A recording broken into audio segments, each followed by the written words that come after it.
이번엔 아내분이 신청해 주셨는데요. 코를 심하게 곤지는 진짜 수년이 돼서 되게 오래됐고요. 심하게 곤 게. 이게 그러니까 소음의 정도가 10이라고 보면 제가 느끼기에는 8, 9 정도 되거든요. 저는 모르고요. 저는 제가 코를 본다는 사실을 모르는데 아내는 알죠. 아내로부터 자주 듣습니다. 아이고야. 저는 평소에 5시간 정도 잡니다. 본인은 모르지만 가족은 고통스럽다는 강재님이 두 번째 주인공입니다. 제가 보기엔 그러니까 잘 못 잔 날은 그렇다라고 하는데 저는 기본적으로 늘 밤잠을 못 잔다고 느끼니까 거의 대부분 운전할 때 졸려해요. 근데 최근에 더 심해졌죠. 이렇게 가다가 이렇게 돼가지고 제가 끼워서 옆에 이제 다행히 그때 제가 타고 있어서 끼워서 빨리 정말 못 잔 날이었지 이제 그때는. 아우, 졸음운전까지 보통 문제가 아닌데요. 코골이 때문에 신혼 초부터 아내와 떨어져 자고 있는 강재님. 수면 모습을 관찰해봤습니다. 많은 분들이 그렇듯 강재님도 잠들기 전까지 손에서 스마트폰을 놓지 못하시네요. 잠들자마자 시작된 코골이.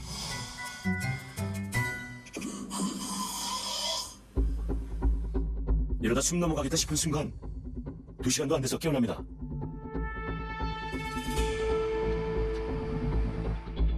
진단을 위해 수면 당원 검사를 진행했습니다. 하룻밤을 검사실에서 자면서 받는 검사인데요. 호흡, 뇌파, 심근전도, 자세 등 수면 중 몸에서 변화하는 생리적, 물리적 신호를 측정해서 수면 장애의 원인을 찾아낼 수 있습니다. 우선은 이제 저희가 수면당원 검사를 미리 좀 진행을 했는데요. 환자분께서는 무호흡 저호흡 지수가 51.7점으로 저희가 평가를 하기에는 굉장히 심각한 형태의 폐쇄성 수면 무호흡증이 좀 진단이 됐습니다.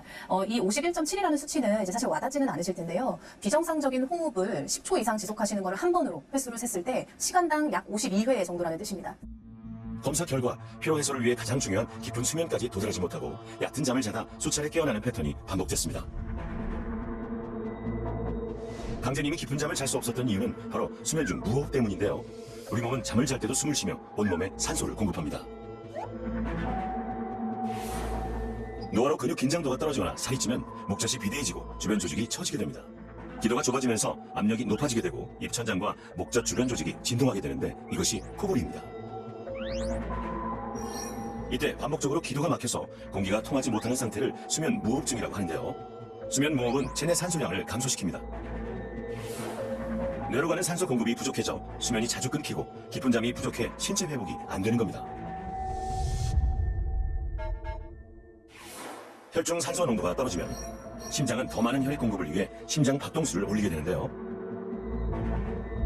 이때 혈관벽이 좁아져서 혈압이 높아지고 뇌경색이나 심근경색 같은 치명적인 손상을 유발할 수 있습니다.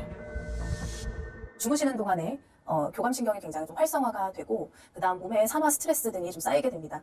이런 환경들은 이제 혈관 내피 세포에 좀 작용을 하게 돼서 혈전이 생기는 병들과도 좀 연관이 있게 되고요. 치료가 되지 않은 채로 폐쇄성 수면 무호흡증의 증상이 방치될수록 합병증이 발생할 확률도 높아지고요.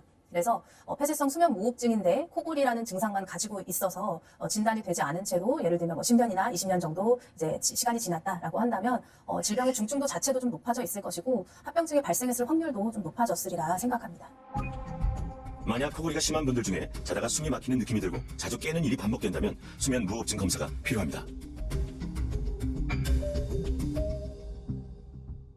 자가 진단 기준들이 있다면요. 우선은 본인의 잠의 질이 좋지 않다라는 이제 증상들이 있겠습니다. 그래서 낮에 아침에 두통을 느끼거나 혹은 이제 낮 동안에 굉장히 강한 졸음을 느끼시거나 하는 증상들이 있을 수가 있겠고요. 집중력이 저하되거나 감정 조절이 좀 어려운 증상들도 있겠습니다.